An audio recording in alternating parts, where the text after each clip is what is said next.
Sahli, how are you? I'm doing pretty good, Kung. So what number podcast are we at here? I think we're at 42, I'm going to say. Okay, I like that. And is it still called the Radio podcast? It is. Radio was the original name because we're the Raiders. Yep. Yeah. And I think I came up with it. My idea was that like the radio flyer, I don't know, that's like a wagon, yeah. right? Yeah. And bikes, I think they made. Yeah. So, and it's kind of like a radio show. So, yes, exactly. mm-hmm. I like it. And I can't remember how many I've done with you. You've hosted quite a few. A few back when it started. I feel like that first year. Was it the first year, I think, or? It's been 7 years. Okay. Maybe not quite that long ago.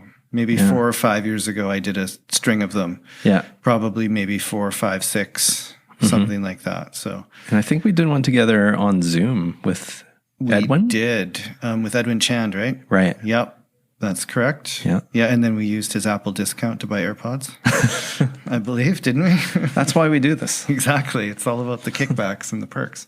I got a hat from Forte Physiotherapy. I have an umbrella. Yeah. It was after this podcast. Very good. With Alexa. Yeah. Because we mentioned Forte so many times. She doesn't work there, but she goes there often. Oh, okay. Because isn't there a Delview student that works there? I feel like reception or something. I feel like there's a grade 12 student. I can't remember who that works there. I don't know. I could be wrong, but I thought so. Yeah, I don't know. Okay. So, I mean, we're here to talk about you. You've been doing a lot of these. Deflecting, yeah. Yeah, well, you've been doing a lot of these things, and one day I just like, we haven't talked to Ryan Sahli. Yeah, well, I would just be on the sidelines offering witty remarks and comebacks, and And you're good at that.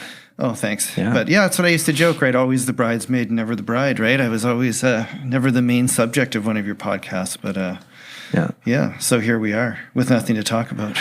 Well, we never have anything to talk about anyway. That's true, but yeah. We're going to dive deep into your history. Oh boy, I don't know that the internet's ready for that yet. We'll see. That's like the Office episode where or you watched The Office, right? I have seen several episodes. I haven't seen all of them. There's one where Creed, he's kind of out there, right, as a character, and he's talking about his personal blog, and then it turns out Ryan has just opened a Word doc for him, and he just goes, and Ryan said something about how the world isn't ready for this, and even by the internet standards, it's quite shocking. And he just So Creed is unaware that he's he's just not typing online. into a Word document. Yeah, so. The world's not ready. Saved by Ryan Howard. So that's such a good show. It is. It comes up so much, I find, with students and coworkers and family members, and so many episodes. Actually, Mr. Pocock and I, are we using first names today? I don't know. Sure. I don't think it matters. So Mark Pocock and I actually were talking last week over text about we were trying to come up with our personal top 5 Office episodes. Okay. Yeah, and that was pretty fun. Because just off the top of my head, I did, and then I actually had to go up and look at some lists online, and then I was like, oh yeah, that one and that one and that one. Yeah, because you forget. Sometimes you see something that happens in real life, and you're like, hey, that's like just like with Seinfeld, I find. Mm-hmm. Yeah. Like when I told you about me eating out of the garbage can, you pointed out that was an episode of Seinfeld. That was a George Costanza move right there. Yeah, eating the cake out of the garbage. Yeah, and I had seen that, but I just didn't recall. I didn't make the connection that I was George. Little George in all of us, right? Yeah. Some more so than others. Yeah. So, I mean, let's go back to why you started. You started Delview when? Like, how long have you been here? It goes by so fast. It does go by fast. I believe this is the end of year, I think, 8. 8 years? I think I started here, I believe it was 2014. Really? I think so. Okay. Yeah. That slipped by. And my first year here was the strike year. Okay. Because we had been on strike, and then the school year started, I think, in the 3rd or 4th week of September. Mm-hmm. And that was my first. So it was a very, I had the job in the fall, in the spring, I had posted into the job. It was actually Harj's maternity leave that I posted into initially. So she could probably verify the dates. But I remember that, so I had the job, and then we went on strike like immediately. And then, so I wasn't even allowed really to come in the building. And then all of a sudden it was like, we're back to school on Monday. And it was, I remember it was a little bit hectic to not, never really having been here before. And all of a sudden having 4 blocks of social studies and hit the ground running. So a lot of people come in here and hit the ground running. I've noticed that. Yeah. So time flies, but I believe it was September 2014 was when I started, and time goes by fast. And was it English at the beginning? The initial job was just in the socials department. Oh, okay. Yeah, and then it was the next year that I got a few English blocks and sort of was introduced to those people as well. Right. That first year I remember being very busy. I was in the room where Mrs. May is now. That was my first year. And I had Mr. Nikic was my next door neighbor there, which was always fun neighbor to have. Yeah, fun neighbor to have. Lots of good stories.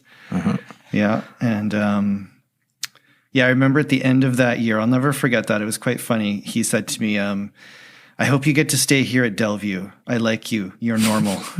In his accent, you're normal. I said, thanks, Vlad. I hope I get to stay here too. He always says the right things at the right time. And I did. That's Vlad. He said it so seriously, though. It was just like, you should stay. You're normal. And then getting to know him much better over the next few years, I thought that was even funnier thing to say. Well, you guys did your masters together. We did, yes. Yeah, very close quarters for about 2 years. Yes. Yeah. And very good experience, though. Yeah. Good. Yeah. And what you taught somewhere else before you came to Delview? Yeah, I taught all over the district. So I had, I think my first year teaching in Delta was 2008. And I TOC'd for 2 full years. And then I had some short-term contracts and longer-term ones. So I was at Sands for, I think, the first year. And then I was at North Delta for a year and a half. And then I was at South Delta for like 3 months or 4 months. And then I think back to Sands and then here. And I also was at Siaquam for a bit the first couple of years on some short-term things as well. And I did my practicum at Siaquam as well the year before, 2007, I think it was. So a bunch of short stints.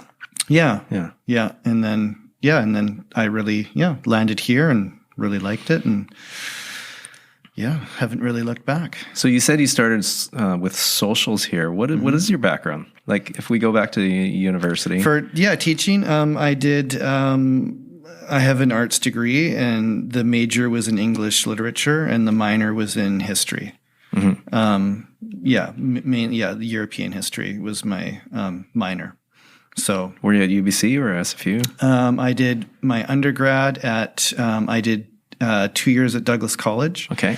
And then I transferred to SFU and did, I think, about 3 years there to get the 4-year bachelor's. And then I went and worked for quite a few years, 4 or 5 years. And then I went back to UBC and did the teaching program there. Okay. In secondary English and socials. Where did you work before you taught? I worked, I don't know if we've ever talked about this. No, we haven't. That's why we're here. I worked for, it's kind of, I guess you could call it a tech company, mechanical company. Okay. And they sold a very specific product that most people don't know what they are, but they manufactured and sold variable frequency drives, which is mainly used around here for heating and air conditioning and venting and that sort of stuff. And they're basically these, well, they can be very small to massively huge, but they're measured in horsepower, and they essentially control the speed of motors. Ooh. So if you have a motor, for example, if you have an apartment building or something with a big heating, cooling system, there's motors attached to those that turn them on and off. Mm-hmm. So they ramp up when it gets cold, the heat will ramp up, and then when it hits a certain temperature, the motor will ramp down or turn off. And that just cycles over and over and over, depending on the needs of the temperature or whatever. So these drives basically tell the motor when to start and stop and how high up to go and how down to go, so you don't blow out power systems and stuff, so they don't ramp up too fast and stuff like that. Specifically for forced air heating? Or? There's a bunch of applications, but that was the main one that they were used for. I see. In the place I worked at. They also had forestry applications. I remember like big cutting machines. Same thing. Anything with a motor attached to it that you need to control the speed of the motor. Yeah. These come in handy. So I worked in an office there. That was a long explanation. I worked in an office and I did just lots of little things. I started out with maintaining their website, because I was sort of interested in coding. Webmaster. Yes, webmaster. When that I was did a not thing. know this. Yeah.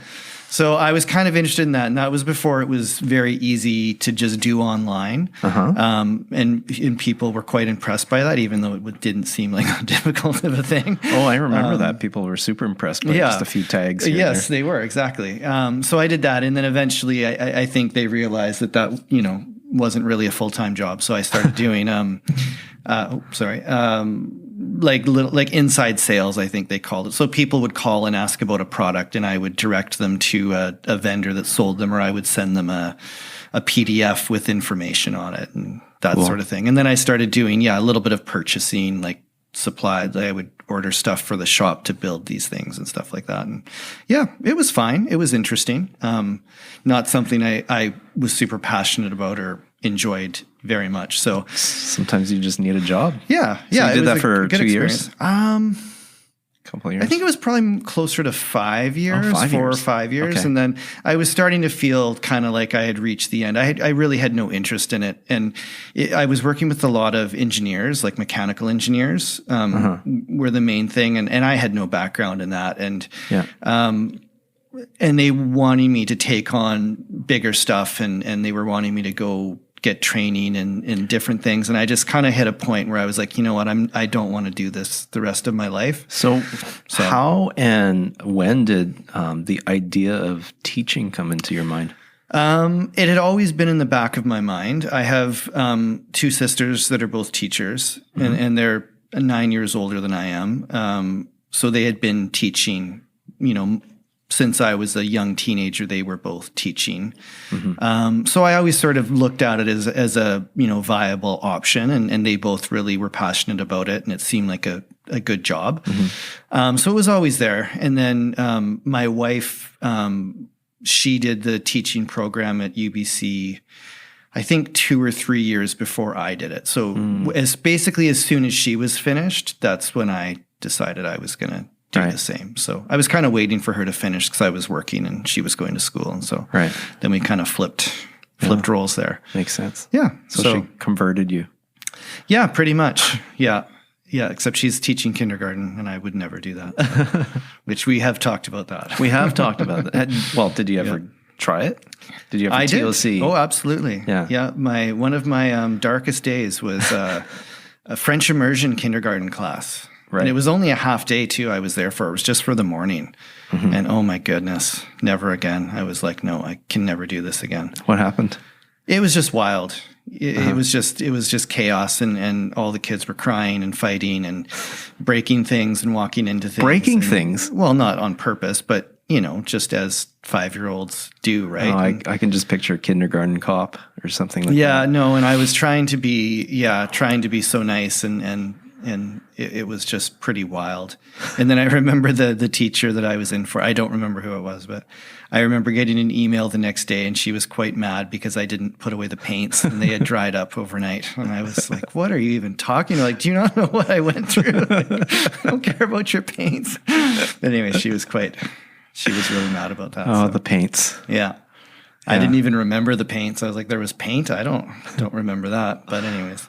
Yeah, I TLC'd for about 2.5 years. So I had a few kindergarten classes, and I remember a couple of them. One of them I remember a kid going to the bathroom and then coming back with his pants down. And I was like, this is not high school.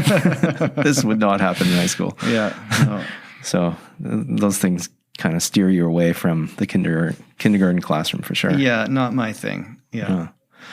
So Funny. So you finally got interested in teaching, and then you had some teachable areas. Yeah, which was kind of my plan all along. Like it was, always, like I said, it was kind of in the back of my mind. Right. When I finished at SFU, I did feel like I was kind of done with school for a while. Like I definitely wanted a break. I didn't want to go right into a teaching program. I kind of felt like I wasn't really ready to do it either. Like I felt I was kind of too young, and I was just a bit burnt out from, I think I like 5 years of post-secondary. I just kind of thought like, I'm done for now. Right. So I waited, I think it was 3 or 4 years, and then I was kind of ready to go back, and the timing worked out well. So it's good to have had other work experience as well.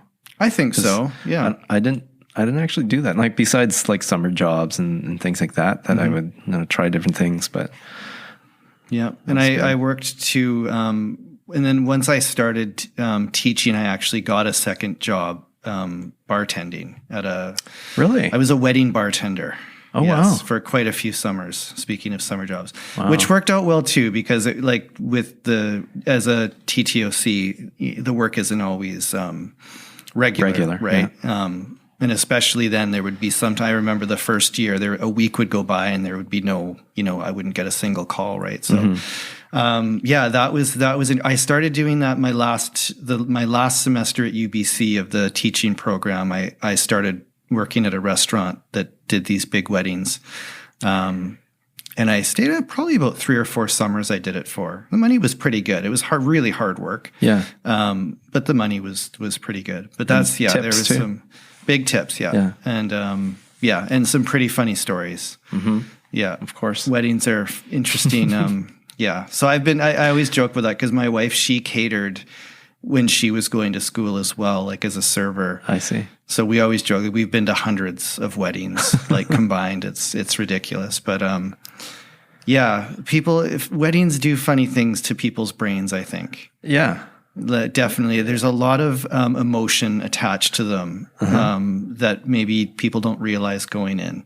And you start to see things like the family dynamics start to come out, and often not for the best. Yeah. And you see like a lot of jealousy and it's just interesting. And then you add alcohol into that mix and people, it can be, had some great, lovely experiences, but also some just head shaking, like, oh my gosh, what is wrong with people? Go home some nights at 2 a.m. just going, oh, humanity is doomed. But anyways. I still go to sleep like that. Yeah, that's true. You just have to watch the news, right? Before you go to bed, and you think like that. So mixology, how did you learn that? Like, you got some training, or did you learn Not on really. the job? Did you watch Cocktail? Or I have seen Cocktail, great movie.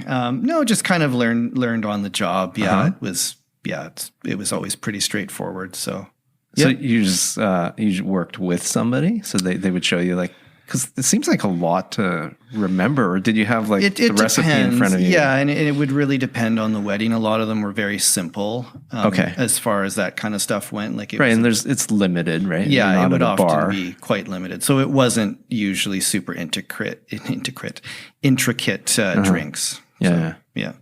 Okay. Yeah. And a lot of just carrying heavy stuff around, glassware and bottles and stuff like that. So right. Yeah, probably good exercise. See, people didn't have fitness trackers 15 years ago, but I'm sure I must have logged some massive step counts. Oh, wish you could get all those steps back, eh? No kidding, yeah. Like input it into your watch. I would love to see that, yeah.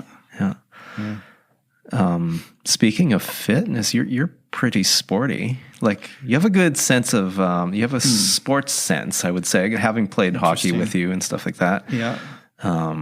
The kind like of thing sports, where you know where the puck's going to be, that kind of stuff. And I grew up, I didn't play hockey growing up. I played for fun, and it was a huge part of my childhood was playing like street hockey with friends. Where did you grow up? In Burnaby. Okay. Yeah, I lived in Burnaby till I was 22, I think. But yeah, I grew up a big hockey fan though. So playing a lot of, street hockey and road hockey and watching the Canucks and other teams that I cheered for. And then when I was about 19, a friend of mine who had played hockey his whole life was playing on a adult recreation co-ed team. And he just said, and we had watched hockey together for years, and he just said he had been trying to get me out for a long time. And I was always like, no, I don't skate very well. And I skated growing up, but it was never serious. It was more just for fun. And finally, they were really short players one day, and he said, you can borrow all my brother's equipment and just come out and try it. And so I did, and it was super, super fun. And I ended up playing on that team for, I don't know, probably 12, 15 years. Wow. And it was just like a one night a week kind of thing. And it was just like 18 to no age limit. I think the oldest person I played with was like in their 70s. And it was co-ed, which was kind of fun. And that was good. And I actually stopped going back to Vlad. When we started our masters was actually when I stopped, because I just the time constraints were just so huge. You're still doing it then? Okay. Sorry, the same league? I stopped when we started our masters, right. And I never started again. Yeah. Okay. I kind of had a plan to go back to it, but then I kind of enjoyed having the Friday nights off and not waking up feeling like I had been pummeled to death and, sore back and neck, and as you get older, those kind of things. So, and my own kids were getting busier with sports, and I was finding that too. The games would be late Friday nights, and then I'd have to get up at 7 for soccer with my kids the next morning. And it was like, for this and more this. I always found it it was impossible to sleep after a game. Yeah, you're kind of wired. You're wired, and there's so much adrenaline. You're thinking about recalling all the things that happened. And you dream about it. Yeah. It makes it so much worse the next day. Yeah. But I miss playing. Like in the summer, probably I'll play once a week or something. But and we should get together and play again. It's been a while. Yeah. We had it going before COVID there, and then we kind of stopped. So right. But you seem like you play multiple sports, because there's also baseball. I played baseball growing up, and I played basketball very seriously. That was probably my most serious sport. And it showed when you played the grass. I've definitely lost a few steps along the way. I think not to, I try never to brag. I try to be humble, but I was a pretty good basketball player. Okay. I will give myself that much. From the ages of probably about 12 to 17, I dedicated a lot of time. Right. And it was kind of, And then I kind of hurt my knee when I was in grade 12, and I just kind of stopped. I think I was kind of burnt out too. Right. Like I just put in too much time. And then and same thing, and I always thought I would go back to it, and I just never really did.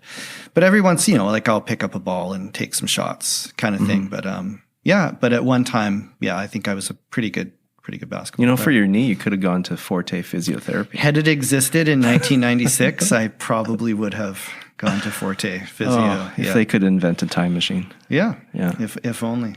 But now, basketball is good. Baseball is probably the sport I watch the most now. But just in general. And the Whitecaps, I followed the Whitecaps for the last, 8 or so years. So I kind of keep my finger on the pulse of the local sports, and I'll watch kind of any sports on TV, and my kids are super into sports, so that makes it easy. They always want to watch it. So like from somebody who doesn't follow a lot of sports, like hockey once in a while for me, because I find that exciting. But I've been to a few baseball games because my wife is a huge Ohtani fan. And that's basically it. Just the one player. Fair enough. That she watches, being Japanese and all. But we've been to a few games, and I have to say, sometimes it can be really boring to watch. Like a dagger to the heart, John. No, I know. I don't mind playing it. I love playing it.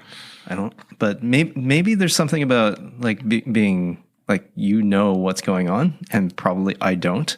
Maybe all the little things that are going on. There's a lot of nuances to baseball. Yeah. And for sure. And sometimes it is. There's big lulls. And that's the thing with baseball is you get a lot of downtime, and then you get these, small sort of pockets of action, right? Depending on the game. But yeah, I could see what you mean. I don't really ever find a game, because I think usually what people consider to be a boring baseball game is low scoring. But then if that's the case, usually the pitching is really good. So you kind of got the pitcher's duel going on, right. If it's, or if your team is getting hammered, that I could see that being boring. If it's like 12-0 or something, then it's like, okay, well, I could get that. But yeah, baseball, and I've been coaching baseball for the last few years with my kids, and it made me realize how there are a lot of rules and a lot of little things going on all the time. It's a hard game to play, to play well. Because, and I think there's so many individual skills involved, because you've got the catching and throwing, but then that's just half of the game is defense, is the catching, throwing, and then knowing what to do, which is I think the biggest thing. And I see that with the younger kids, the ball gets hit to them and they just don't know what to do with it. So if they're able to stop it or catch it, then it's like, well, what do I do now?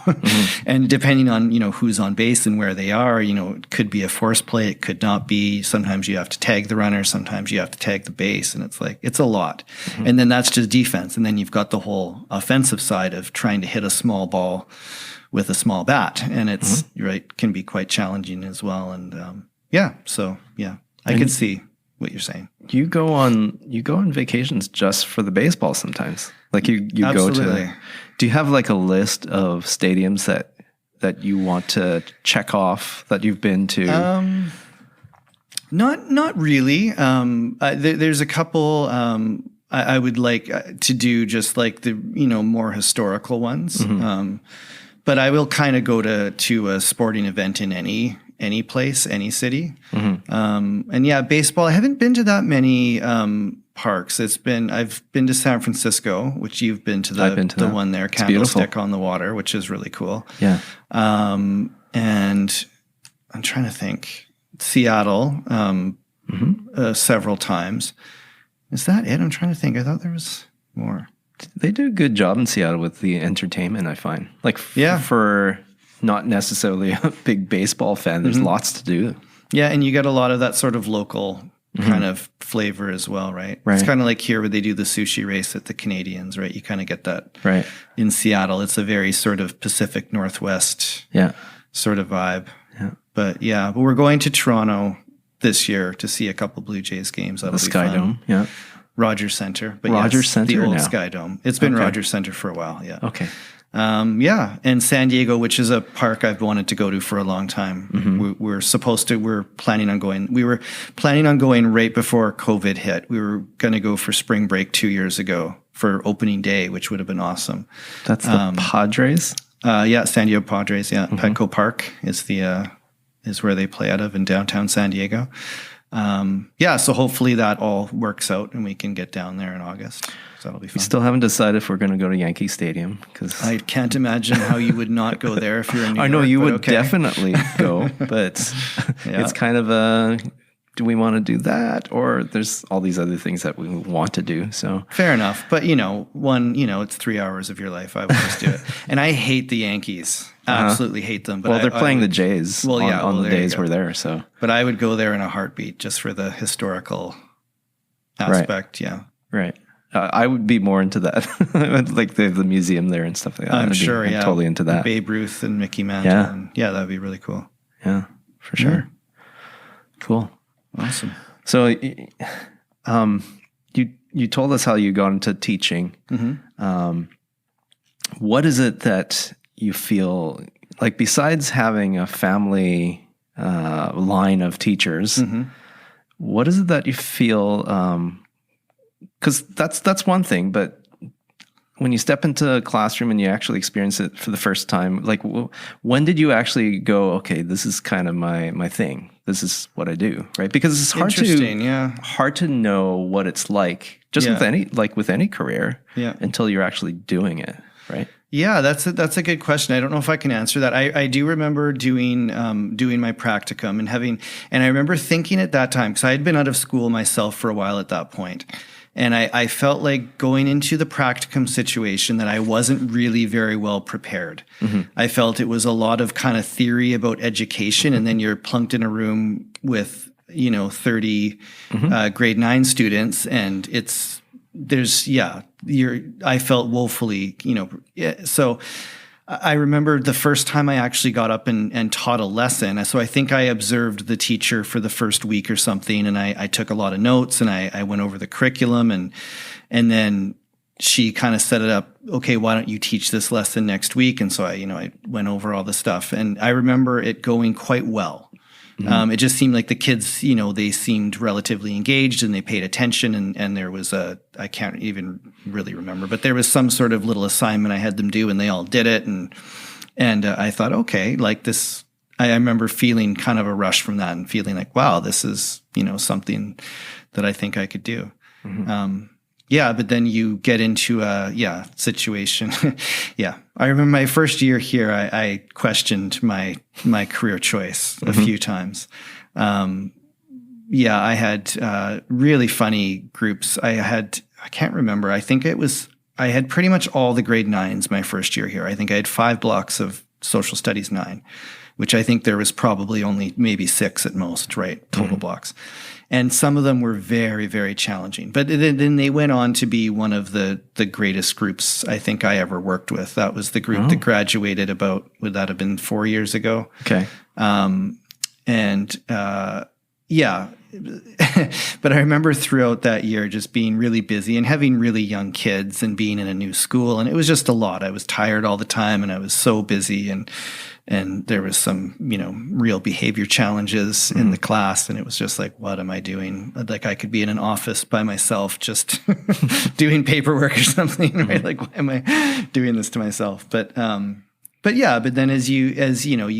I think though that makes it even more rewarding is by the time that group got to grade 12 and you could see, how much they had matured and how well a lot of them were doing that really struggled maybe when they were in grade 8 and 9 and really were able to turn things around. And it kind of makes you realize that, okay, there's lots of silver linings and Yeah, that's super, like with the 8 to 12 system that we switched to gradually over the years. I mean, that really has changed things. Being able to see the little kids grow up. Yeah, right? the progression for sure. Yeah, and every year being so much different. Yeah. And I can't remember now what year that class, so yeah, I can't do the math right now, but I guess it would have been 8 years ago, grade 9. Okay. Was that 2014? They were in grade 9, so they would have graduated, would have been 2017 or 2018? 2017. Depends on, it was 2014 when they started in grade 9? Yeah, that would have been the grade 9 year. Yeah.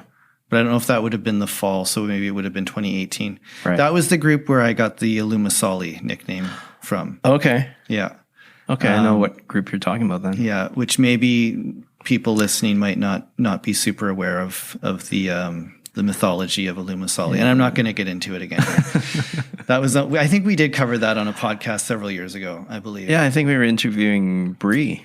That's Bree Way. Right. Yeah. Yes. Yeah, but that was that group. But then I had the privilege of emceeing or hosting their commencement ceremony when they graduated, that group. Right. Yeah. Yeah. And it was great. It was who did the commencement speech was Isaac. Was that his first name or last name? I think it was his first name. Isaac Adams? Adams, yeah. That was that long ago? Wow. It was 2018, I think. Yeah. Okay. Yeah. Yeah. Yeah. So that was a really special, it was really good experience. Yeah. To sort of see them through, like, wow, this is where this class started my first year. They were in grade 9. And then to see them, exiting the stage as mostly functioning most adults for the most part. Yeah. It was, that was a really rewarding experience. So that's just the thing I tell myself all the time, even when I'm having a bad day or some students are not doing well, that they end up being okay. Most people do. Yeah. Yeah. For the most part. One way or another. Yeah. Well, for the most part, like I've had kids, not kids anymore, but come back to me and say, this is what I'm doing. I'm like thinking back to that math class because I used to teach math here. And I'm like, whoa. Yeah. How did you end up being a carpenter and be so successful Yeah. after that? But people grow up, they learn. Yeah, they do. And it's interesting too, just how, like, for me at least, and you've been teaching longer, like how fast the time has gone. Yeah. And it amazes me. And this has happened to me a few times where we've had new teachers come here, or TTOCs come here, and will say to me, "Oh, you look familiar. Were you a teacher at Seaquam?" And I was like, "Oh my God, like you can't be a teacher now. Like that does not enough time has passed," but it certainly has, right? After 15 years, it's like, wow. Mm-hmm. Yeah, we'll see. Kids are having families and babies and becoming teachers. It's just, exactly. Yeah. So besides your interest in sports, you also have a huge interest because you keep talking about concerts and musicians. And, I'm excited for music. For live music. Yeah, live music kind of back. I'm a little bit frightened. Mm-hmm. Don't know that I'm quite ready to put myself in a small space with lots of people. Yeah, but I'm excited by the idea. Mm-hmm. We'll say that. But yeah, that's definitely a passion of mine is music. For my whole life, I've always been really into music. And did you grow up playing anything or singing? Not really. No, never been a singer. I'll be fully admit that. Nobody needs or wants to hear that. I played the drums. I started playing the drums when I was, in high school. Never super seriously. I did take some lessons, but I never played. And you do have a seriously. drum kit. I have an e-drum kit, which has kind of been collecting dust lately. Mm-hmm. I've got a really nice guitar too at home, but same thing. I can play a few chords, but you let it go and then you kind of, that was one of my big COVID plans, was to really get better playing guitar, and that lasted about a month. Mm-hmm. And then and then it kind of fell by the wayside. So I've never been super. I have a theory actually about music and I could be totally wrong, but my theory is that the more people play music themselves, the less they're able to appreciate other people playing music. And I think it's just a time thing. Uh-huh. Because if you're dedicating yourself to music and you're putting in hours of practice, and maybe if it's a job or a profession for you and you're out there playing it live for people, you don't have time to be discovering new music, and you don't have time to be going to see shows that you're not involved in. That's just my theory. So I think to be more of that fan side, you're not probably playing much yourself. Right. Just a theory. Or it could be that you are so much of a fan that you don't have time for instruments. Yeah, exactly. Yeah. That was basically what I was trying to say. In a very roundabout, discombobulated way. That's kind of what I was trying to say. Yeah, but because you go see a lot of concerts, you collect records. Yeah, I do collect records. I for a while, pretty huge record collection, right? I wouldn't say it's huge. Yeah. It's gotten it's under 100. That's huge. Okay. I try to be selective now. And I don't just buy at a certain point in time. It was like kind of whatever I could find and use stuff. But now I'm much more selective because I'm trying to be cognizant of space and size and stuff, because records are a very oddly shaped thing, right? Like they're big. Yeah. Which makes the shipping costs terrible as well. But so I try to just collect very specific things, and I like sort of limited edition stuff and more rare stuff, and depending on what it is. So, but I'm trying to figure out a way to get to a record store tonight, because I was talking to the owner over Instagram actually today, and he has one copy of a Record Store Day record left that I would really like to get, and he will not put it on hold for me. So, what is it? It is the Pixies live at Coachella 2004, which just came out on Record Store Day, which was about 2 weeks ago. But his shipment was delayed, so he just got it in yesterday, and he only has one copy, and it's a beautiful 2-album set. It's on orange and yellow marbled vinyl. Wow, and it looks really cool. So the Pixies, I guess that's an example of a band that, like, they're not super awesome musicians, but their songs are terrific. Yeah, great songwriting. And some of them, I would say, is it the drummer for the Pixies? And I can't think of his name. He's quite accomplished, and he's scored a bunch of really? TV shows and movies and stuff. Oh, okay. But yeah, I know what you mean. It's yeah, They have that sound quality to them that it's like a rough kind of definitely garage band or something. Yeah, right. Yeah, definitely. Yeah.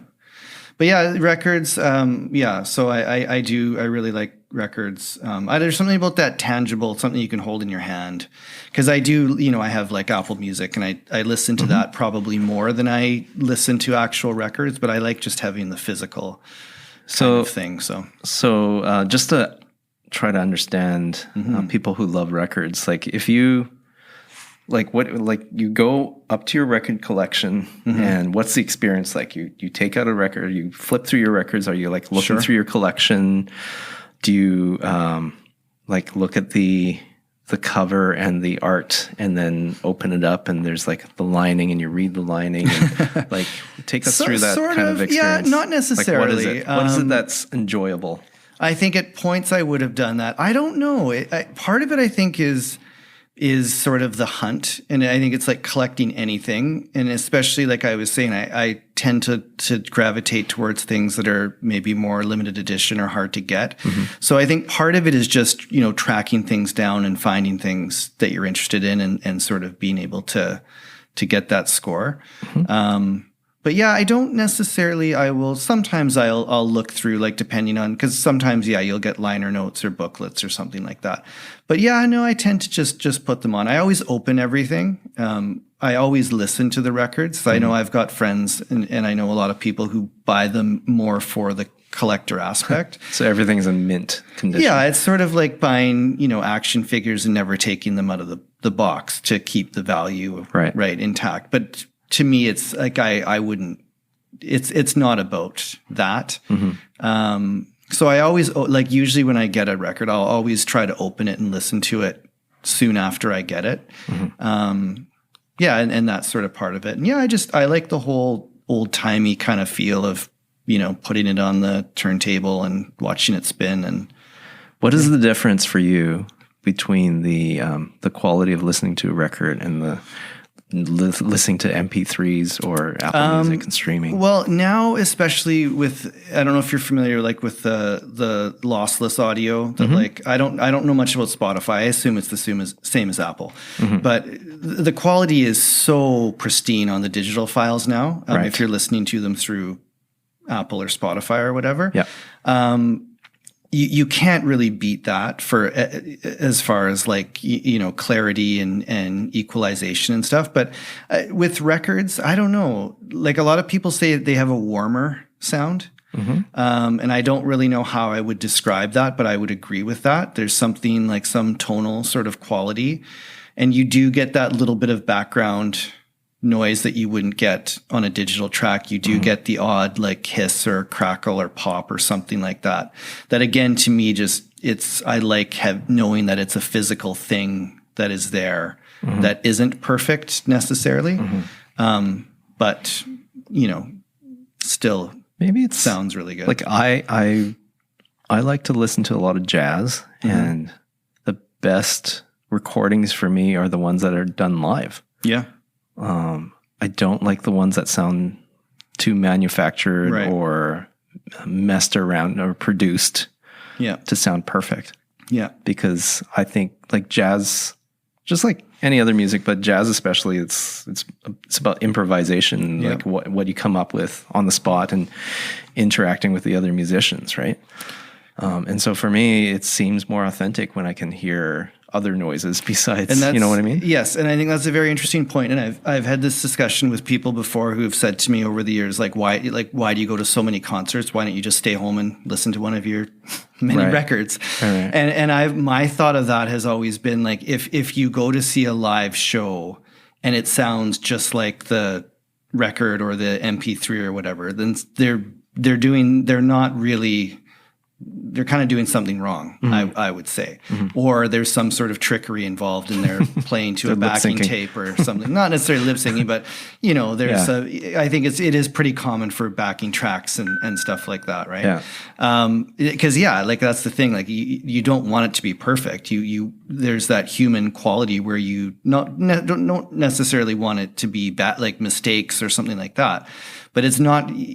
Yeah, an artist isn't going to perform a song or whatever the exact same way every time, right? And I think that's part of that live experience that you can't really recreate, is that it's something that's happening in the moment and it's going to be unique, to every time kind of thing. So, yeah.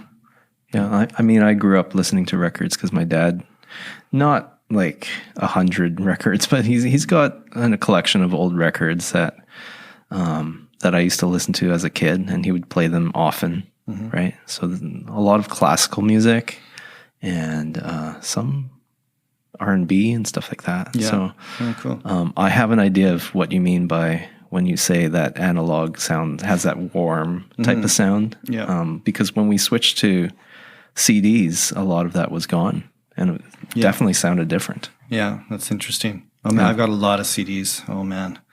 And they're in a box. I was going to say, I don't even know where they are. I do know where they are. They're under the stairs. They don't really see the light of day. But man, I don't even know how many CDs I have. Hundreds. Do you still have a player? Yes. Okay. Yeah, I do. And it is set up in the basement, but I never use it. Right. The CDs are, like I said, they're boxed up under the stairs. But CDs apparently are making a comeback. In some ways. And I think it is a COVID thing, actually. Yeah. Like I was saying about having the physical things that you can sort of collect. I think that's part of it. And I was reading something recently about how sports cards have become super popular over the last couple of years. There's been a resurgence. And that's what it was sort of saying, was a lot of people at home kind of were revisiting their old sport card collections, and then it sparked interest in new ones. And it's becoming quite popular again. And I think it's the same idea. It's having something that you can actually go and do that isn't on a screen, that you can flip through or look at. And I'm not really sure. But I know the couple of the record stores I go to, I've noticed their CD sections have grown over the last while quite a bit. Right. And use CDs. And tapes, apparently. I know a lot of artists are releasing tapes now. They're sort of skipping the CD and there's like a vinyl release and then a tape release, which is kind of interesting. And tapes are, I wouldn't, bother with that because I think the quality isn't very good. Have you ever created a mixtape for somebody? Oh, billion. Yeah. Yeah. But I think that's the unique thing about tapes, because it's so easy to make a mixtape, right? Yeah. Like I remember, it's illegal, but I used to record off the radio. Oh, everybody record did, off other tapes like I would get from the library. Yeah. It was so easy to do. Yeah. So if you wanted to like make your own mix for yourself or for other people, it wasn't a perfect medium for that, because you can't do that with CDs. I mean, you could get a CD burner and install stuff, but it's a lot more complicated, right? Yeah. Yeah. And tapes are very portable. That's, I think, the big appeal. And they're a lot more durable. Yeah. Than a CD or a record, right? Like you can drop a tape. It's not going to, well, probably not, but you know what I mean? Yeah. And as far as, shipping and even just, it fits in your pocket, right? Which no other music source can do that except for a tape. So maybe that's part of the appeal. I don't really get the tape appeal, but. Well, I think for me, it's just the mixtape thing. Just that constraint of you can only pick so many songs. Which one would you pick? Which ones would you put on there, right? Maybe tape recorders will make a comeback. Yeah. I mean, you can do the same thing, I guess, with streaming now. You can create a playlist for somebody. It's sort of the same. Not as constrained, because you can put all sorts of stuff on. Like forever. My playlists are too long. I need to, prune it because sometimes I'll hear stuff on there and like that doesn't quite belong in this playlist. And you're huge on I make a lot of playlists. You make a lot of playlists. I've been listening to some of your playlists. Yeah, I send you the odd one. Yeah. You do. I think you'll like it. Yeah, they're great. So that's kind of a different way to create music without actually making the music. It's like I've got an idea for which songs in itself, go together. Yeah. Right. Yeah, definitely. Yeah. So you're pretty good at that. Oh, thank you. Yeah. See, I came for the praise, I think. You're in the right place. I'm not going to put you down here. Oh, good. So, are there any concerts coming up that you are planning to go to that you're... Oh, good question. I have... there's been a few that have come and gone that have been canceled kind of various times. One of my favorite bands ever is the Flaming Lips. Oh, yeah. And they were actually... Was today Wednesday? Yeah. Yeah, they were supposed to play in Vancouver on Monday and Tuesday of this week. That's... from what I know, that seems like an awesome band to see live. One of the best, yes. But that show was originally scheduled for June of 2020, and I had tickets for it then, and then it was postponed like 4 months, and then it was postponed, I think, again, and then this May date was supposed to happen, and it would have happened, but then apparently the statement was the touring party all got COVID like last week. Oh, okay. So it's sort of indefinitely canceled, but it was postponed like 4 times. Mm-hmm. So, so I would have gone to that. I have tickets for a couple of concerts this summer. Mm-hmm. A band called Modest Mouse, which is another one of my favorites, going back several years, and a fairly new artist named Phoebe Bridgers, who I think I've sent you some of her stuff. Mm-hmm. Who I really like. She's playing 2 shows in Vancouver, I can't remember, near the end of August. And that's actually one of the hardest shows I've ever had to get tickets for. They sold out like instantly. Oh. Yeah, so I got pretty crummy seats, but it was sort of literally all you could get. They sold out in like minutes, which is kind of interesting. Yeah, 2 nights at the Orpheum, so good. Yeah. Yeah, so that's the thing too. I've traveled a lot to see concerts as well, concerts and baseball games. Where's the farthest you've traveled to go see a concert? I saw the Tragically Hip in Austin, Texas. Oh, awesome! Yeah, that was cool. In 2007, in a club in Austin. I did have a friend who lived there, so that was sort of like going to see a friend, but happened to do that.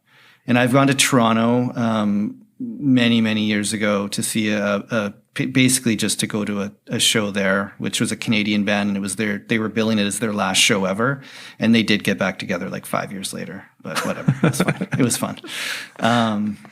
So those are probably the 2 farthest. Yeah. It's just strange that you would fly to the States to see the Tragically Hip. I know. Yeah, it was kind of weird. But to see them with like 100 people is pretty, you can't really do that anywhere else. So they never quite made it big in the United States. No, not really. Yeah, but they were. How did the audience take them? It was mostly Canadians. Oh, okay. Yeah. It was mostly Canadian people. So people were really amped. Yeah, It was good.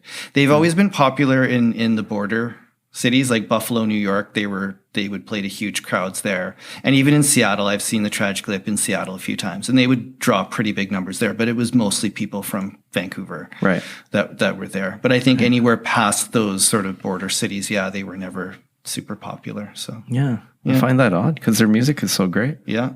It is. Are there any bands you regret not having seen before they broke up or people died? Interesting. Not really. I never saw Nirvana, which would have been good. I think I was 14, the last Vancouver show they played, and I remember kind of thinking like, oh, that'd be kind of cool, but not going. And I was pretty young at the time, so it probably was kind of in and out of my brain. Like on a Monday or Tuesday night, it was like, oh yeah, like how would you even get to it kind of thing, right? When you're 14. So, but that's about it. I can't, I've seen a lot of bands, a lot of acts, and I can't really think of, regretting missing any. That's a good question. I would have to think about that a little harder. Or any that you were like, well, I'm so glad I saw that one because now they're broken up, or I'm sure there is. Off the top of my head, I saw the Rolling Stones quite a few, 25 years ago. They're still touring. Yes, but not with the whole lineup, right? Okay, Charlie Watts has passed away. Right. So I think that that's You got kind to of see Charlie neat. Watts. Yeah. And as someone who you know, appreciates the drumming aspect, you know, that was pretty cool because he was pretty awesome. Yeah, no, I don't know. Oh, see, I wish you would have asked me this yesterday and I could have thought about it because I would have rattled off some. I went to Cuba with a friend of mine in university, and we went there because of the music, because we were into, at that time, this is early 2000s, that documentary Buena Vista Social Club came out, where Ry Cooder went to Cuba and found all these old musicians who had never been out of Cuba before because of the relationship with the United States, and got them out of, well, they weren't really in hiding, like they were famous in Cuba, but got them international attention by bringing all of them for the first time out of their country to New York City. Yeah. I think it was to the, what was that? What's that theater called? Oh my gosh. Anyways, to New York City for the first time. And the whole documentary kind of documents this whole thing where they get off the plane. They're like, oh my gosh. Yeah. What is this place? Culture shock. Yeah. Culture shock. And then after that, I guess we came back and like we were really into that music. And then apparently they played Vancouver, and I never hear about any of these concerts. I guess I'm not very well connected that way. But my friend ended up going to a Buena Vista Social Club concert. Didn't tell me about it. What a jerk. Your friend. And then I think the year after, because these were really old artists, they're like in their 80s and some of them in their 90s. The lineup is probably rotated a little bit. Pretty much all died. Like in the couple years after. I'm like, I could have gone to. I think they still do tour under that name, but I'm guessing it's a rotating cast of musicians. The originals are that would have been gone. neat, though. That would have been really neat. But yeah, that's one of my regrets. One of the things that I'm interested in jazz. So Sonny Rollins was probably the first big jazz musician I was into, and I got to see one of his concerts at the Jazz Festival here. And that was early 2000s as well. And my wife couldn't go because she was sick that day. So I brought my mom. And this was a guy in his, I think he was in his 80s already at that time, 83 or something. And old guy comes onto the stage, like hobbling onto the stage, and walking like an old man with his giant tenor sax. Yeah. And then as soon as the music started, he came alive. How do you have the lung capacity at that age? It was unbeliable. It was an unbelievable concert. I was like, whoa. Like as soon as he put the reed in his mouth, he was like a 30 years younger or something like that. So it was amazing. Really cool. But he doesn't play anymore, so I didn't get to see him a second time. I would think that would be a hard instrument to play as you get older. Yeah, for sure. And that's the reason why he doesn't play now. Like he should be. He's probably in his 90s now, but basically he didn't have the lung capacity anymore, so he had to let go. Too bad. Yeah. Huh. Yeah. Oh, cool. Right, yeah, you're a good son. That's good. I'm sure your mom enjoyed that. I'm so. Well, I'm a little bit regretful because I think I could have gone backstage and met the guy, but really? It's one of those things, and where. You're like, maybe I shouldn't bother him. And then afterwards, you're like, feels weird. Yeah. Yeah. But he was like a hero. Yeah. Right. Should have done it. Oh, funny. Yeah. Cool. Have you met any of your heroes? Not really. Or people you admire? Like, have you gotten close to? I'm sure I have, off the top of my head. See, it would have been when I was younger, like I've met musicians for sure, like at shows and, after if they're, signing stuff at a merch table or something, I've definitely gone and said hi or whatever. But a lot of that would have been before camera phones. So there would have been no like selfies or anything. Right. But and I can't really think of, I think I've met a few hockey players over the years, stuff like that. But I can't think of any like big musicians off the top of my head. Yeah. But in a way, like when you take a selfie with somebody like that, I don't know. To me, I mean, I would do it, but it almost takes away from the moment a little bit, because then you're thinking, am I just doing this to get a photo, or am I just, yeah. You know what I mean? It does. Yeah. Yeah. Because people definitely do it just to get the photo sometimes. Yeah. Oh, for sure. Yeah. It becomes more about that.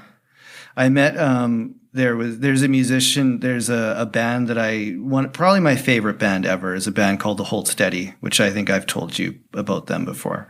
And they're a band from New York, and not a hugely popular band, but, the main singer-songwriter for them, I met him. He played, he's put out some solo albums, and I can't remember when this was. It was before COVID. I don't know, 4 years ago, something like that. Mm-hmm. He did a living room tour. It was billed as, and he went from city to city, like in a rental car, and they set it up.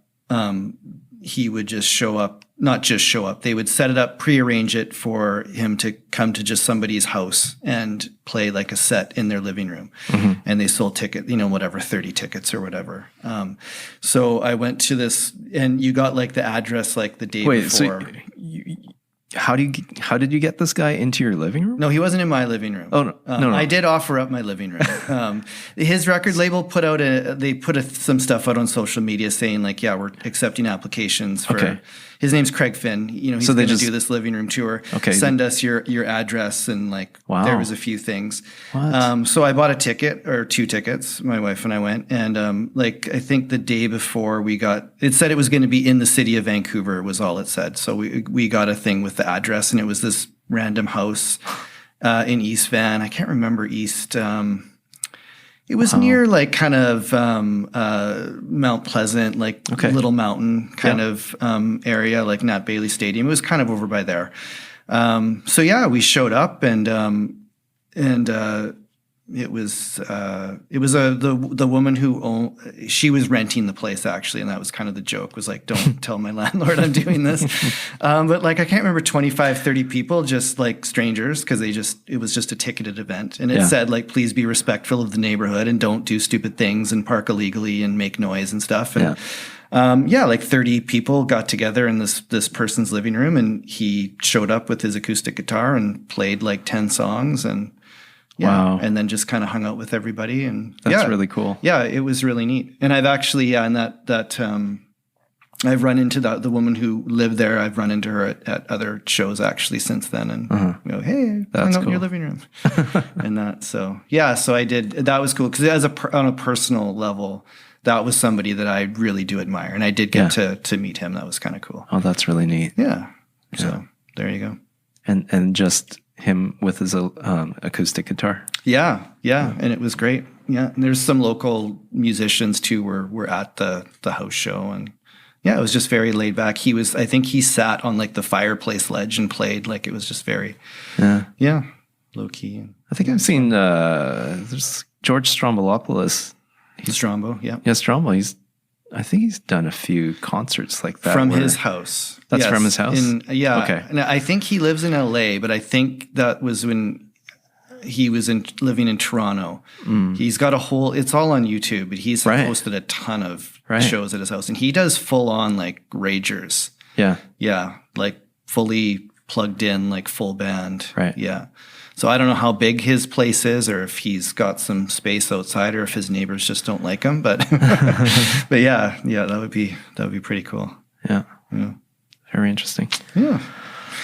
Yeah. So well, thanks for talking to us today. That's been no problem. Kind of a neat. Like, this is why I do these things, because people I've worked with for 8 years, I guess now. Yeah.